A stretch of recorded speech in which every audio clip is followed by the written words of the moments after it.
some of our kiddos that come to us, parents or caregivers are at a loss because there's a lot of meltdowns, defiance, disruption in the classroom. So we work with those kiddos with their behavior.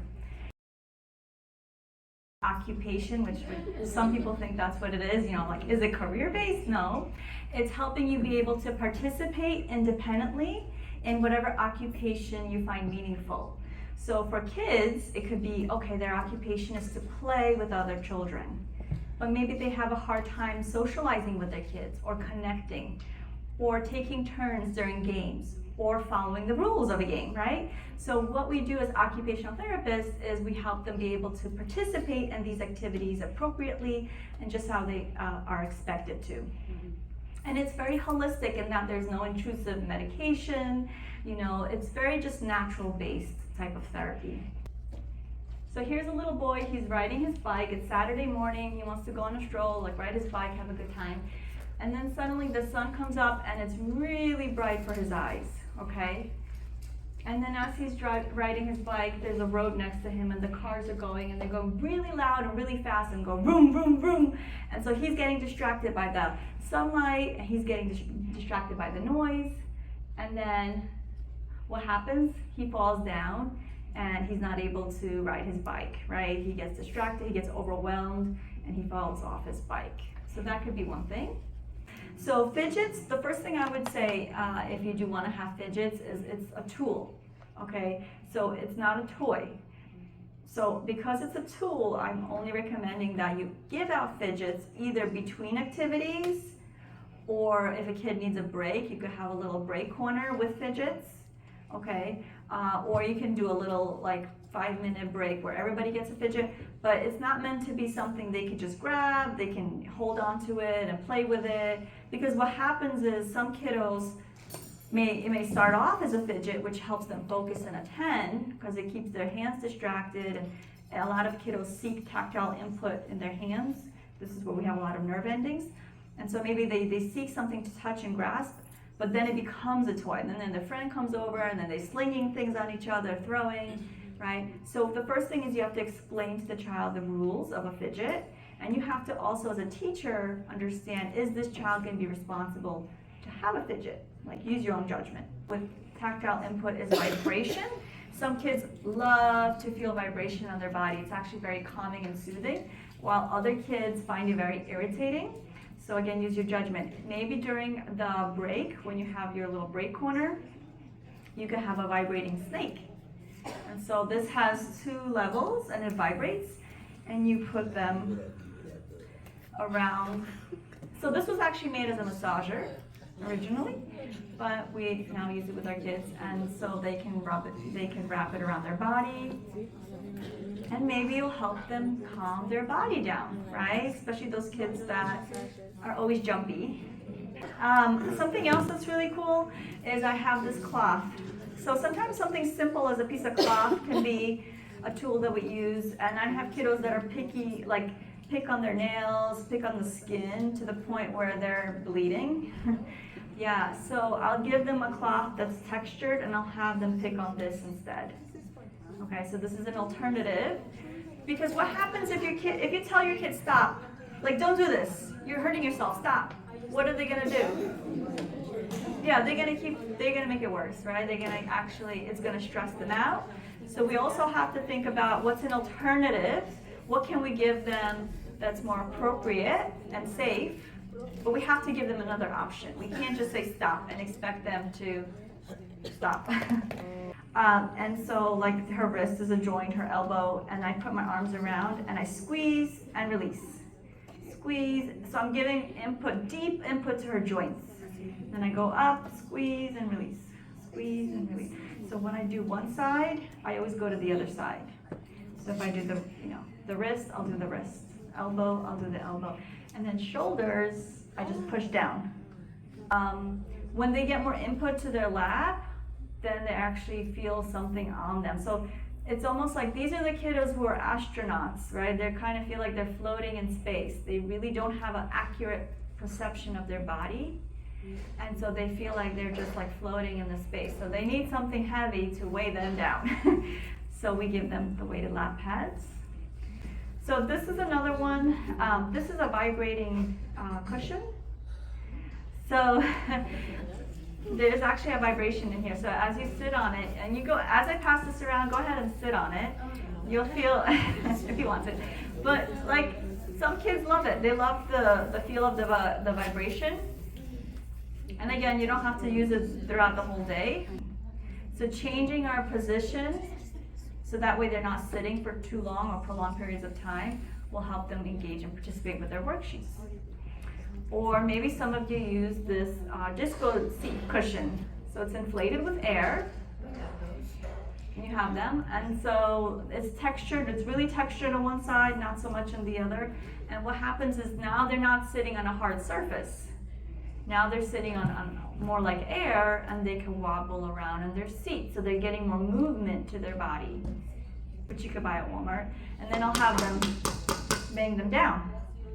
And so it's amazing to see though, like 1 minute they completely look like they're gonna be like jumping off the walls, and then I give them this, and then they're so focused on it. Like, oh, you can attend.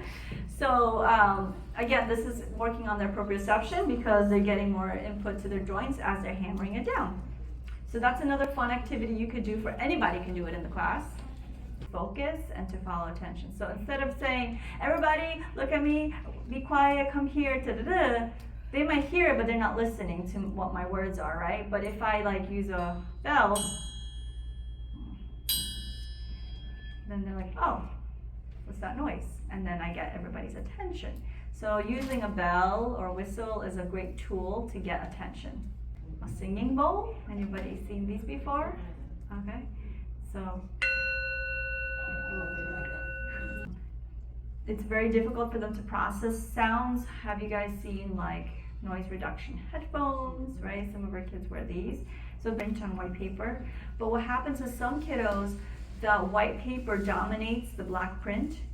And so they really have a hard time focusing in on the print and what the picture is or what the symbols are. Anybody know why kids have these big urges in the first place and have a hard time controlling it?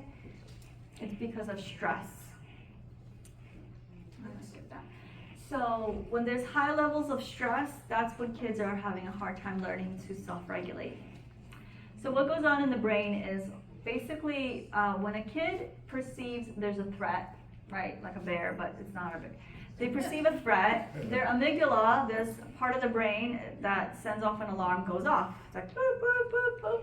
And so what happens is there's flight or fight. They either fight this threat or they run away. But if the threat continues to be perceived to be there, then the hypothalamus goes off, and that's the brake response.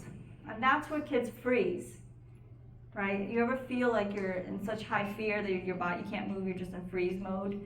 So that's the hypothalamus going off, it's taking a break. But when our hypothalamus is used too often, so think like of wheels on a car. Every time we brake, use the brakes on the car, those tires are gonna wear out. So every time the hypothalamus is used, it's wearing out the child, and they're actually using more energy. Even though the child may seem like they're calm because they're in freeze mode, they're actually using up a lot of energy at that moment. And they're becoming depleted. And that's why some of our kids, they seem like they're fine, and then all of a sudden they have like an explosion or a big reaction, right? And like, how did you go from 0 to 100 so quickly? Like, I didn't see that coming. It's because when they were sitting or they appeared calm, they were actually depleting of energy because their hypothalamus was working, and so they were in freeze mode. So the first thing of recognizing the stress is there's two types. There's misbehavior and then there's stress behavior.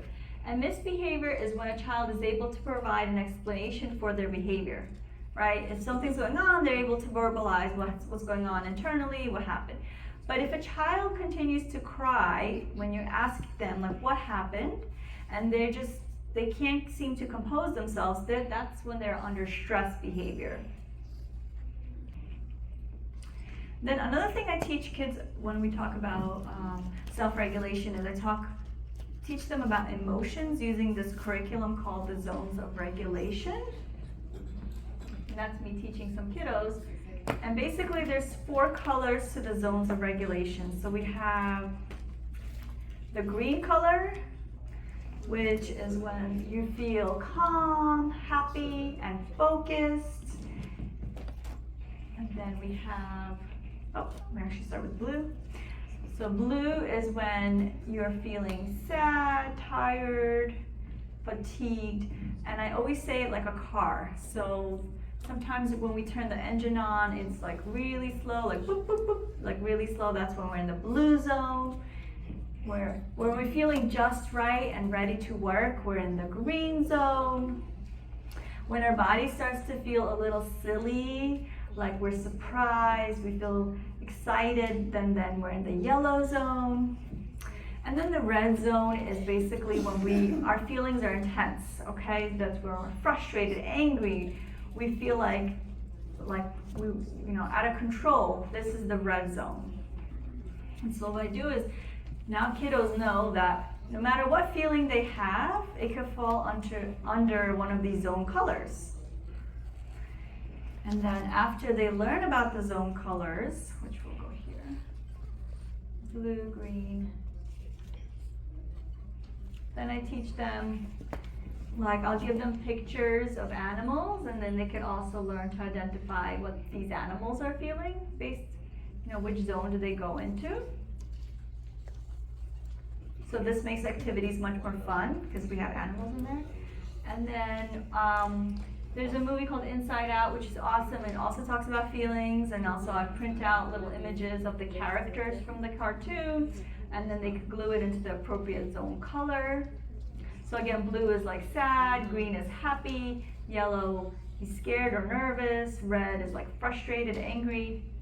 And then we talk about strategies and coping tools that they can use when they're feeling a certain way, because the goal is for them to get back into the green zone, which is the just right zone, when we're calm and regulated. So here's another tool I'll use, like tracking feelings. So I have this little paper here, it has different emotions, and then they take the little bead and they move it up and down and to show me what they're feeling. Okay, usually I'll start with this in a session.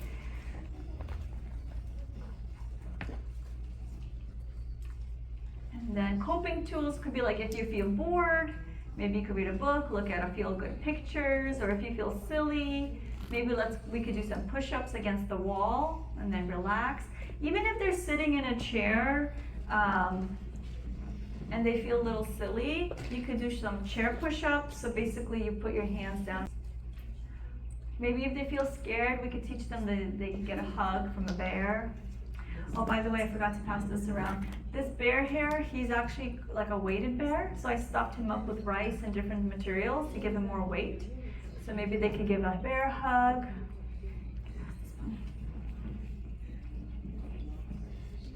So breathing is a great one for when you're feeling angry or frustrated, teaching kiddos to take those deep breaths in and blow out. And then also you can do the 5-finger breathing. So take a deep breath in, blow out, take a deep breath in, hold it, blow out, in, hold, blow out. So I'm using my hand as a tool for that, for teaching deep breathing. A visual helps kids learn. So you start at the star, take a deep breath in, hold, breathe out, breathe in, hold, breathe out. Okay, so visuals are also really good. Putty comes in different colors. It's not Play-Doh, and I'm gonna get you some out here. It has resistance to it. Okay, so this is putty, and green is like the medium one, but yellow I believe is the softest. Green is medium firmness, and then red is really, really hard to pull. And so not only am I working on their hand strengthening skills, but it's also very calming for them. And what I do is I put beads in them.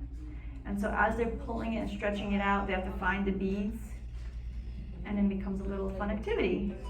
Yeah, so this one I kind of created.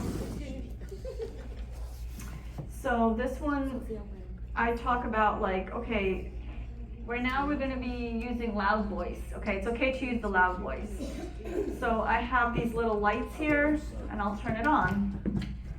And I'll leave this in the back of the room or something, and so they know they can use their loud voice.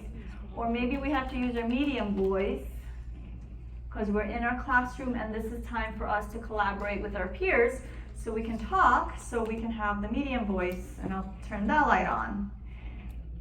Okay, also teaching them time management is a big one because not a lot of kids understand how much time is left or how much time they have to engage with an activity. So I can use visual timers. This is a clock that you basically spin, right? 5 minutes, 10 minutes, 15 minutes. And then as it's going backwards, they could see that blue. It will just naturally go up, up, up, up until it rings, and then time is up, right? So using visuals to teach them about time is great. Here's another cool one. This one, I just got it the other day. So I'm gonna turn it on. Okay, so basically this one is gonna do the same thing. It's gonna be green light when they start, then yellow light when they're about to be done. And you can manage how long you want each light to last. And then red light means we're all done. So, okay, we're at green light, so do your work. Okay, focus, green light. Yellow light means we're almost out of time, so hurry up. Red light, we're all done. So using I thought this was pretty clever. And then it beeps when you're done. So also on your phones, or you could, I don't know if you guys have like a screen like this in your classroom, but you could set up the countdown app. And it's the same concept. The whole thing is red, and as the time's going off, you see more of the image. Once the image is fully there, like the duck, then you know the time is up. Okay, so using visuals to teach time management is great. All right, did you guys have a good time? Did you enjoy this? Okay, thank you.